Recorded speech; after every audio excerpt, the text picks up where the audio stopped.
pessoal, beleza? Tudo bem? Tudo jóia com vocês? Voltamos aí para mais uma aula nossa aí do nosso CHC, do nosso curso de História completo para concursos vestibulares e também pré-militar. O e-mail historiacomp1@outlook.com, Facebook, se tu saiu o celular para mensagem 3291650267. O conteúdo: Aula do Brasil 58, Primeira República. Antes de continuarmos falando dos presidentes dessa Primeira República, vamos falar um pouco de como que se desenrolou essas relações políticas dentro dessa Primeira República. Nós vamos aqui abordar contextos, termos que foram muito usados e também usados para designar essa primeira fase da República, ou seja, a oligarquia e o coronelismo. Muitos falam da República Oligárquica, República dos Coronéis, ou então República do Café com Leite. Mas nós vamos aqui falar um pouco dessas ideias, como que isso se desenvolveu e principalmente tudo ligado com a política dos governadores, ok? Então beleza. Então vamos continuar. Vamos falar da oligarquia primeiro, né? A oligarquia, pessoal, é uma palavra grega que significa governo de poucas pessoas que pertencem a uma determinada classe ou família. O que nós temos que entender nesse momento? Temos que entender que São Paulo, você tem os poderes nos estados, né?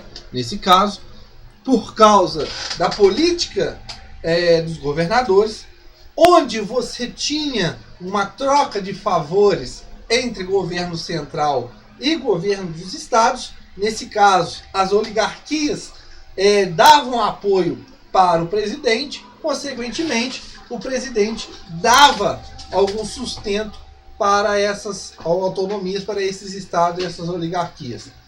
O que se observa nesse caso? São Paulo conseguiu se organizar e muito na sua oligarquia, né? Se organizar nos interesses das classes dominantes. Quem que eram as classes dominantes nesse caso em São Paulo? São quem? Os grandes produtores de café, né? Os fazendeiros das lavouras de café. Então, São Paulo consegue se organizar numa forte potência, nesse caso ligado a essas oligarquias, aos seus interesses, por causa que estão no domínio do poder. Tranquilo, pessoal? Outro caso, o Partido Republicano Rio-Grandense. Também você observa um autoritarismo muito grande, ligado assim com as práticas positivistas. E também o Partido Republicano Mineiro, que também tem a sua fama de ser muito forte e autoritário. Mas o que nós temos que entender? Domínio oligárquico. O que se pode falar, pessoal, é que, na primeira vista, parecia que esse domínio oligárquico poderia ser suprimido pelo voto. Essa coisa de interesses entre oligarcas e o povo e tudo mais poderia ser suprimido através do voto. Mas só que aqui nós temos que observarmos dois problemas, entre outros, mais aqui destacados, que influenciaram que esse voto não conseguisse derrubar esse domínio oligárquico. O que se observa então nesse momento? Troca de favores. Como eu já falei para vocês, várias instituições que deviam dar assistência ao povo na época não existiam. Então, esse pessoal estava livres, sem nenhuma assistência. Nesse caso, essas oligarquias, com o seu poder, eles vão o quê? Entrar nesse jogo, como havia como um jogo, de uma forma de quê? De dar e receber em troca favores. Outra coisa que tem que ser observado também é o caso do voto não ser obrigatório. O voto não era obrigatório, mas o voto também não era secreto. Como eu já falei para vocês na nossa última aula, os coronéis eram responsáveis pela essa formulação dessas eleições. eles que tomavam conta das eleições. Só que os coronéis, com suas forças, né, com seus poderes locais, influenciavam essas pessoas. Por causa de quê? A falta de assistência, a falta de recursos do governo para assistenciar essas pessoas. Essas pessoas ficam à mercê da proteção dos coronéis, logo os coronéis pedem a obediência. Nesse caso, você tem as oligarquias fortes nesse momento. Mas o que é interessante nós observarmos é a ampla participação do povo nas eleições. Muita gente não comparecia às eleições na época do Império. Agora, aqui na República, você tem um crescimento dessa participação na vida eleitoral. Temos dados, pessoal, que aumentou, se eu não me engano, mais de 400% o movimento de pessoas para as eleições. Ok, pessoal? Tranquilo? Claro que muitas dessas foram, como a gente pode dizer, coibidas, né? Foram impostas para participar dessas eleições. Para o quê? Como eu já falei para vocês, a política dos governadores. Ok? Os coronéis. Agora, os coronéis. Nós temos que observar, e já falado aqui no CHC, o tal do clientelismo. Olha só, pessoal. Como nós já observamos, o voto era aberto. Então, essa prática do voto ser aberto permite muito a manipulação desse voto. Neste caso, o que vai acontecer? Neste caso, irá acontecer que essas pessoas serão manipuladas através desse voto.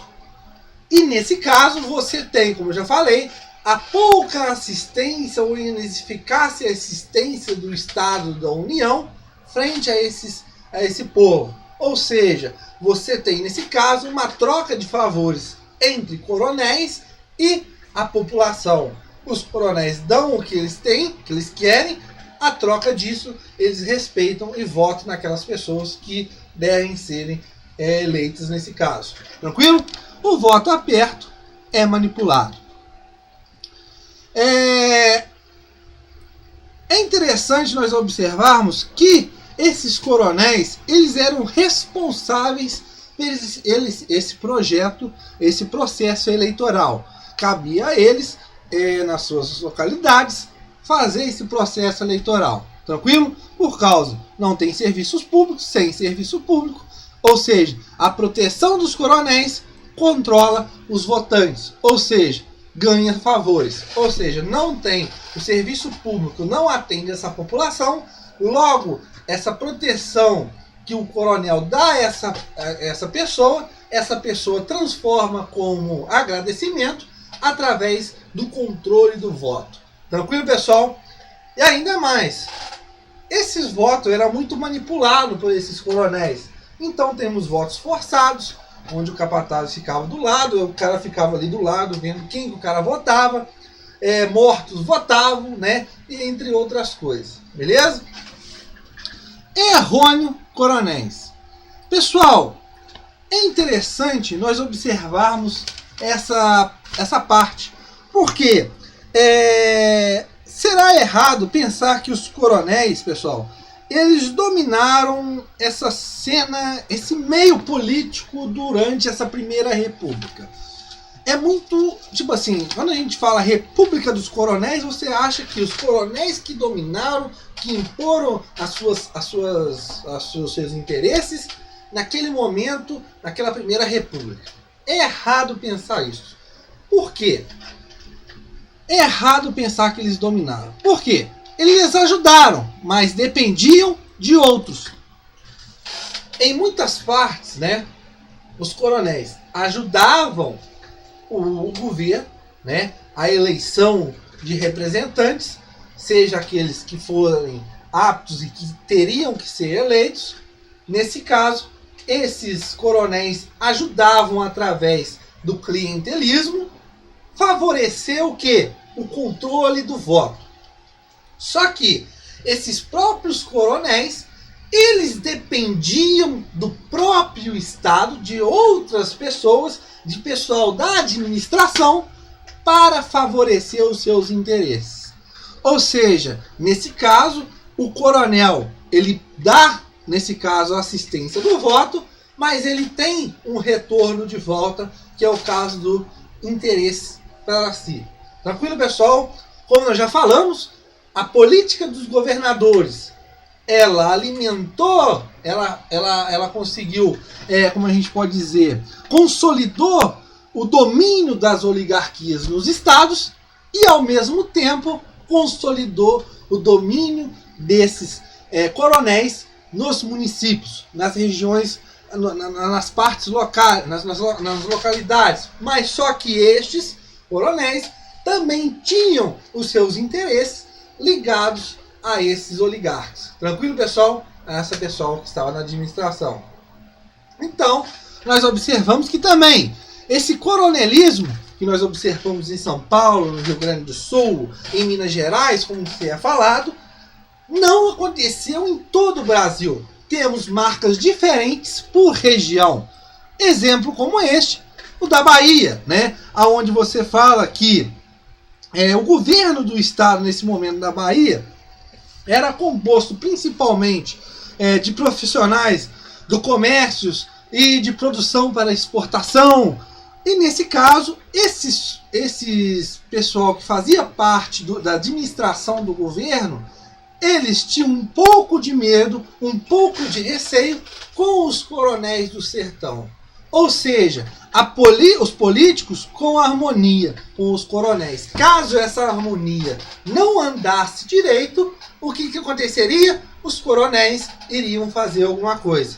É o que aconteceu em 1922, no caso em que nós falamos a insurreição dos coronéis, onde nós observamos que eles ganharam vários combates, né?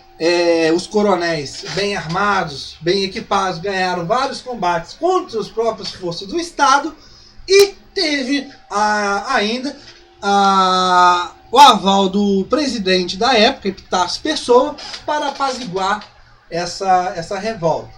E nesse caso, pessoal, nós observamos que os coronéis não foram punidos. Temos casos aí como Enácio de Matos, um coronel da Bahia, que continuou com seu armamento, continuou com suas munições e ainda mais, ganhou o controle de mais 12 municípios sob sua influência. Então, você observa que nessa região o coronelismo era forte, mas isso não depende, isso varia por cada região. Tranquilo? Que nós vamos observar aqui agora. Rio Grande do Sul, no Partido Republicano Rio-Grandense, você observa que os coronéis obedeciam ao Estado. Tranquilo, pessoal? Beleza? Nesse caso, são chamados de coronéis burocratas. Em Minas Gerais, vocês observam a famosa frase: fora do Partido Republicano Mineiro, não há salvação. Ou seja, os coronéis, nesse caso, estavam subordinados ao governo do Estado. Então, temos que observar que a política dos governadores, ela conseguiu consolidar o domínio das oligarquias nos estados e, ao mesmo tempo, consolidou o domínio de coronéis nos municípios. Só que esses coronéis, nem sempre eles que davam as cartas. Eles favoreciam através do voto, mas, ao mesmo tempo, eles teriam que ter alguma coisa em troca. E essa coisa em troca, certamente, se dava através de favores, trocas pelo Estado. Tranquilo, pessoal? Na nossa próxima aula, continuaremos falando mais sobre Primeira República. Um abraço, valeu!